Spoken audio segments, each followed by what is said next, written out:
Hi, I'm Cara and I'm 1/4 of Dolce flutes, and we've decided to do a short video series on some of our repertoire as an ensemble. Over the 5 years that we've been playing together, we've covered all kinds of music as a quartet, including traditional flute repertoire, our own arrangements, improvisations, and commissions from fantastic composers that we've had the opportunity to work with. Today I'm going to start with 2 pieces in our repertoire that happened to be world premieres, written by composers Lucy Hale and Doug McIntosh. Now, unless you came to the RNCM's Music of the Primes concert or our Dolce Spotlight concert in 2018, you might not have heard us play these before. You can find full recordings on our YouTube, and you'll hear a few little snippets in this video. First is Zeta, written by Lucy Hale. We were so excited to be involved in the Manchester Science Festival in 2018 as part of a performance called The Music of the Primes with the RNCM. It paired up composers and mathematicians, and Lucy came up with a fantastic piece written especially for us. Lucy explained that her work was inspired by the mathematical concept of the Zeta landscape, and I'm going to poorly explain what this means. The Zeta landscape is created by feeding imaginary numbers into a function, producing a graph that resembles a landscape.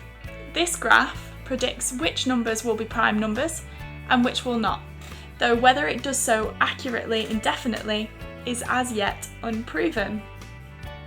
It's taken me around 3 years to get my head around the maths involved in the music, but luckily Lucy described the imagery very clearly for us humble musicians.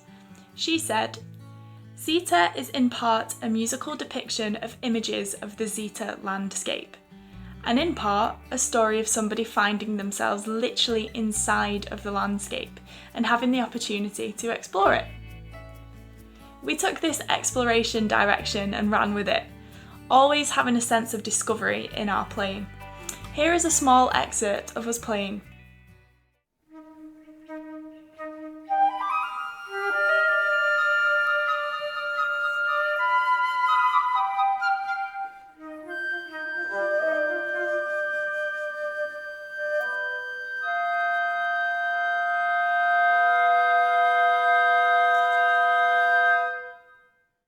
As you can hear, this piece is written for piccolo, 2 flutes and bass flute.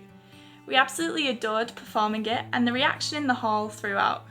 It is by far the most atmospheric piece in our repertoire, and there was almost a sense of relief after finishing playing. There were a couple of big challenges for us, and when we explained them to Lucy, she responded with, "Yes, I know."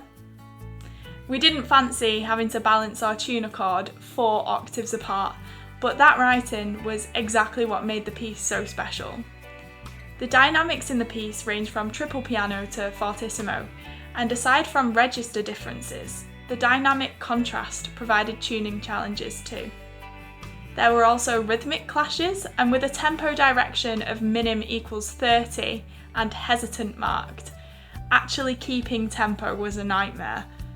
I genuinely think that this piece really pushed us in terms of listening and moving together as an ensemble, and for that we're extremely grateful that we were lucky enough to be the first ones to play it.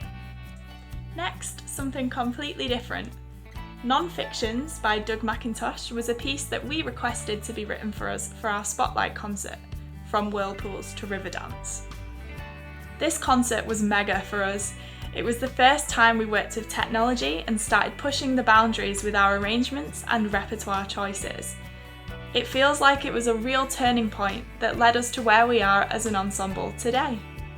Doug was my housemate when I first started out at the RNCM, and I constantly pestered him to write things for me. Luckily, I got 2 amazing pieces from him, Non-Fictions for Dolce and Rice's Escape, which was written for my final recital. I've been lucky to play some of Doug's other work too. He writes such beautiful harmony, and audiences always go out of their way to point out his pieces at the end of every concert. When he wrote this piece for us, he didn't have much of a story in mind, more that he wanted to create something for us as a whole, exploring the rhythms and textures that a flute ensemble can make. Here is a clip of the opening, where you can hear all 4 parts working together to make an overall rhythm.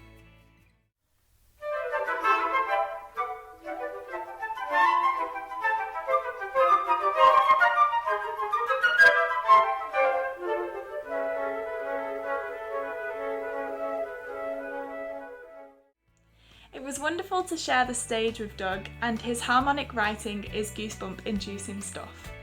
Doug said that the inspiration for the title of this came as a response to Mike Moa's fictions, as that opens with smooth, cascading writing, and Doug went for a staccato impact. Little did Doug know that this piece was being programmed in the same concert that we also perform fictions in. What were the chances of that? We hope you've enjoyed this short video. Keep an eye out next week for Emily's practice diaries, and she's going to do a talk about Botzer. See you next time.